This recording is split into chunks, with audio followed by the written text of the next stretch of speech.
ಅಂಗಡಿಗೊಂದು ಗುಡಿ ಪೂಜಿಸಿ ದಿನವಿಡಿ ಪತಿಯೊಳಗಿರುವಳು ಸತಿಯು.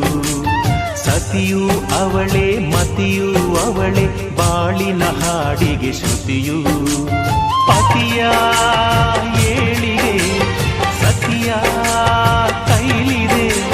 ಪತಿಹಿತವೇ ಸುಖ ಮಾಂಗಲ್ಯವೇ ಮುಖಕ್ಕೆನ್ನುವ ಸತಿಯೇ ಉಸಿರಿರು ತನಕ.